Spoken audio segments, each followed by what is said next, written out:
আসসালামু আলাইকুম সুপ্রিয় দর্শক, সময় সংবাদে আপনাদের স্বাগতম। শুরুতেই জানিয়ে দিচ্ছি সংবাদ শিরোনাম।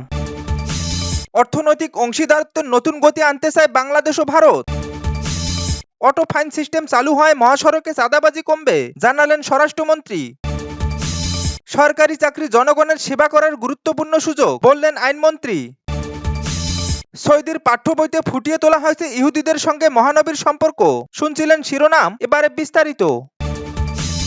অর্থনৈতিক অংশীদারত্বের নতুন গতি আনতে চায় বাংলাদেশ ও ভারত। ভৌগোলিক নৈকট্যকে অর্থনৈতিক সুবিধায় রূপান্তর করে বাংলাদেশ ও ভারতের মধ্যে বাণিজ্য, বিনিয়োগ ও শিল্প সহযোগিতা বাড়ানোর উপর গুরুত্ব দিয়েছেন বাণিজ্য মন্ত্রী খন্দকার আব্দুল মুকতাদির। তিনি বলেন, দুই দেশের অর্থনৈতিক সম্ভাবনা কাজে লাগাতে হলে বাণিজ্যিক প্রতিবন্ধকতা দূর করে স্বাভাবিক বাণিজ্য পরিবেশে ফিরিয়ে আনা, ভিসা সহজ করা এবং বেসরকারি খাতকে সম্পৃক্ত করে দীর্ঘমেয়াদী অর্থনৈতিক অংশীদারত্ব গড়ে তুলতে হবে। মঙ্গলবার সচিবালয়ের confederation of India industry CIC প্রতিনিধিদের সঙ্গে বৈঠকে তিনি এসব কথা বলেন। বৈঠকে দুই দেশের বাণিজ্য, বিনিয়োগ সম্পর্ক, বিদ্যমান সমস্যা এবং ভবিষ্যৎ সহযোগিতার বিভিন্ন দিক নিয়ে আলোচনা করা হয়। Confederation of Indian industry CII প্রতিনিধি দলের নেতৃত্ব দেন প্রতিষ্ঠানের ডিরেক্টর জেনারেল চন্দ্রজিৎ ব্যানার্জি। বাণিজ্য মন্ত্রী বলেন, আয়তন, জনসংখ্যা ও অর্থনৈতিক আকারের পার্থক্য থাকলেও বাংলাদেশ ও ভারতের ভৌগোলিক বাস্তবতা পারস্পরিক সহযোগিতার বড় সুযোগ তৈরি করেছে। বিশেষ করে বাংলাদেশের অবস্থান ও ভারতের উত্তর পূর্বাঞ্চলকে ঘিরে বাণিজ্য, যোগাযোগ ও বিনিয়োগ সম্প্রসারণের সম্ভাবনা রয়েছে। দক্ষিণ এশিয়ার দেশগুলোর সম্মিলিত অর্থনীতি বড় হলেও আন্তঃআঞ্চলিক বাণিজ্য তুলনামূলক কম উল্লেখ করে তিনি বলেন, অর্থনৈতিক সংযোগ বাড়ানো গেলে শিল্পায়ন, বিনিয়োগ ও কর্মসংস্থানের নতুন সুযোগ সৃষ্টি হবে। বাংলাদেশ ও ভারতের মধ্যে সাম্প্রতিক বাণিজ্যিক বিধিনিষেধের বিষয়ে বাণিজ্য মন্ত্রী বলেন, দুই দেশের বাণিজ্যকে আগের স্বাভাবিক অবস্থায় ফিরিয়ে আনার বিষয়ে আলোচনা প্রয়োজন। তিনি আশা প্রকাশ করে বলেন, আগামী কয়েক মাসের মধ্যে এ বিষয়ে ইতিবাচক অগ্রগতি দেখা হবে। বৈঠকে ব্যবসায়ী পেশাজীবীদের ভিসা জটিলতা নিয়েও আলোচনা হয়। বাণিজ্য মন্ত্রী বলেন, চিকিৎসা, ব্যবসা ও অন্যান্য প্রয়োজনে নিয়মিত যাতায়াতকারীদের জন্য কয়েক মাস পর পর নতুন ভিসার আবেদন বাস্তবসম্মত নয়। দীর্ঘমেয়াদী ভিসা ব্যবস্থার বিষয়ে দুই দেশের মধ্যে সহযোগিতা প্রয়োজন। এদিকে সিআইআই প্রতিনিধি দল বাংলাদেশের অবকাঠামো, উচ্চ প্রযুক্তি খাতে সহযোগিতা বাড়াতে দুটি যৌথ ট্রান্সপোর্ট গঠনের প্রস্তাব দিয়েছে।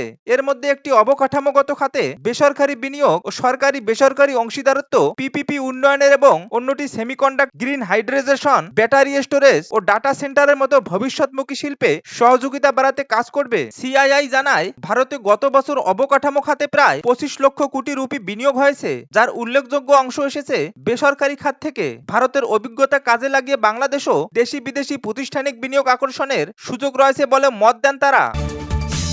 অটো ফাইন সিস্টেম চালু হয় মহাসড়কে, চাঁদাবাজি কমবে, জানালেন স্বরাষ্ট্রমন্ত্রী। মহাসড়কে শৃঙ্খলা ফেরাতে প্রথমবারের মতো যুক্ত করা হয়েছে এআই প্রযুক্তি নির্ভর অটো ফাইন সিস্টেম ক্যামেরা। এর ফলে মহাসড়কে চাঁদাবাজি কমবে বলে জানিয়েছেন স্বরাষ্ট্রমন্ত্রী সালাউদ্দিন আহমেদ। তিনি বলেন, এখন থেকে মহাসড়কে ট্রাফিক আইন ভাঙলে সক্রিয়ভাবে মামলা তৈরি করা হবে।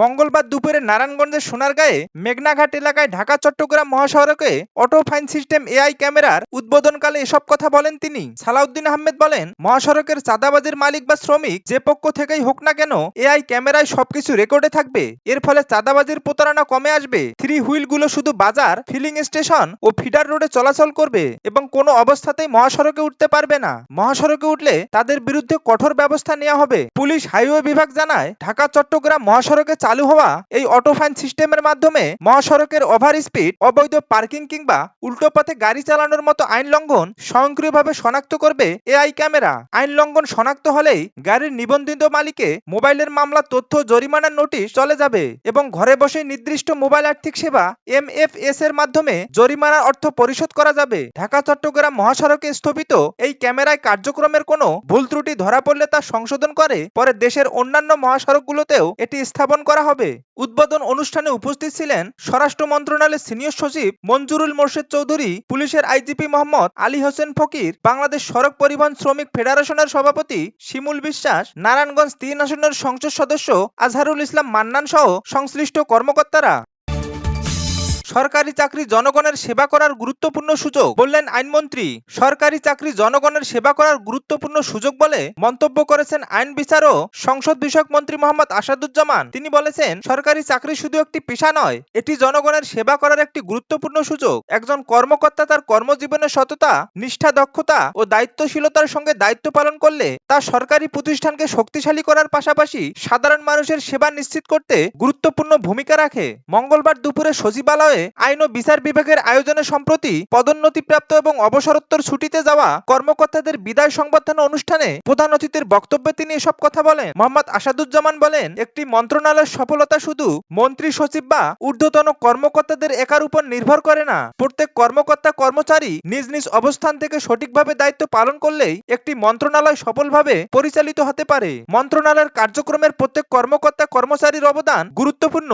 একজন কর্মচারী যিনি মন্ত্রীর জন্য চা পরিবেশন করেন বা তার দরজা খুলে দেন, তিনিও নিজ নিজ জায়গা থেকে সঠিকভাবে দায়িত্ব পালন করলে মন্ত্রণালয়ের সামগ্রিক কার্যক্রমে তার অবদান থাকে। তাই প্রত্যেকের অবদানের যথাযথ স্বীকৃতি থাকা প্রয়োজন। পদোন্নতিপ্রাপ্ত কর্মকর্তাদের অভিনন্দন জানিয়ে আইনমন্ত্রী বলেন, পদোন্নতি কর্মকর্তাদের জন্য যেমন আনন্দ গৌরবের বিষয়, তেমনি এর সঙ্গে দায়িত্বও বেড়ে যায়। নতুন পদে কর্মকর্তাদের আরো বেশি নিষ্ঠা, দক্ষতা ও পেশাদারিত্বের সঙ্গে দায়িত্ব পালন করতে হবে। জনগণের প্রত্যাশা পূরণে আইন ও বিচার বিভাগের কর্মকর্তাদের গুরুত্বপূর্ণ ভূমিকা রয়েছে। দীর্ঘ কর্মজীবন শেষে অবসরোত্তর ছুটিতে যাওয়া কর্মকর্তাদের অভিজ্ঞতা ও অবদানের জন্য তাদের ধন্যবাদ জানান আইনমন্ত্রী। তিনি বলেন, তাদের কর্তব্যনিষ্ঠা ও অভিজ্ঞতার ভবিষ্যৎ প্রজন্মের কর্মকর্তাদের জন্য অনুপ্রেরণা হয়ে থাকবে। অনুষ্ঠানে আইন ও বিচার বিভাগের সচিব লিয়াকত আলী মোল্লা, অতিরিক্ত সচিব এস এম এরশাদুল আলম, অতিরিক্ত সচিব মোহাম্মদ খাদেমুল কায়েম সহ বিভিন্ন বিভাগের কর্মকর্তা কর্মচারী এবং পদোন্নতিপ্রাপ্ত অবসরোত্তর ছুটিতে যাওয়া কর্মকর্তাগণ উপস্থিত ছিলেন।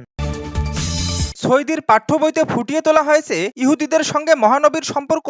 সৌদি আরবের পাঠ্য বইগুলোতে পরিবর্তন অব্যাহত রয়েছে। গত কয়েক বছর ধরে বইগুলোতে অধিক সহনশীলতা, সহাবস্থান এবং সমালোচনামূলক চিন্তা ভাবনাগুলোকে বেশি গুরুত্ব দেওয়া হচ্ছে। অপরদিকে ইহুদিবাদের বিরুদ্ধে যেসব শিক্ষা ছিল সেগুলো ধীরে ধীরে মুছে ফেলা হচ্ছে। শিক্ষা ব্যবস্থার পর্যবেক্ষক সংস্থা ইম্প্যাক্ট এইচ তাদের সর্বশেষ প্রতিবেদনে তথ্য জানিয়েছেন। তারা সৌদিতে 2025-26 শিক্ষাবর্ষে পড়ানো 136টি বই পর্যালোচনা করেছে। এতে দেখা গেছে উগ্রপন্থী এবং বৈষম্যমূলক বিষয়গুলো বই থেকে বাদ দেওয়া হয়েছে। প্রতিবেদনে আরো বলা হয়েছে, সংলাপ এবং ভিন্ন ধর্ম ও সংস্কৃতির প্রতি সম্মান দেখানো ও শেখানো হয়েছে এসব বইয়ে। এর মধ্যে ইসলাম শিক্ষা বইয়ে মহানবী হযরত মুহাম্মদ সাল্লাল্লাহু আলাইহি সাল্লামের ইহুদিদের মধ্যে শান্তিপূর্ণ সম্পর্কের কথা তুলে ধরা হয়েছে। এছাড়া খ্রিস্টান ও আরবের অন্যান্য সম্প্রদায়ের মধ্যে ভালো সম্পর্কের কথাও এখন ইসলাম শিক্ষায় পড়ানো হচ্ছে। এর সঙ্গে যুদ্ধে বেসামরিকদের ক্ষতি না করার শিক্ষা ইসলামে আছে, সেটিও রয়েছে এই বইতে। সংস্থাটি আরো জানিয়েছে, ইহুদি, খ্রিস্টান এবং পারসিক ধর্মের অনুষদের আগে নেতিবাচক হিসেবে দেখানো হলেও এখন সেগুলো মুছে দেওয়া হচ্ছে। অপরদিকে দখলদার ইসরায়েলকে ইহুদিবাদী শত্রু থেকে ইসরায়েলি দখলদার হিসেবে অভিহিত করা হয়েছে পাঠ্য বইটিতে। তবে বইয়ে যেসব ম্যাপ আছে তার কোনোটিতেই ইসরায়েলের নাম নেই। এছাড়া বইটিতে মেয়েদের ছবি আগের চেয়েও অনেক বেশি স্থান পেয়েছে।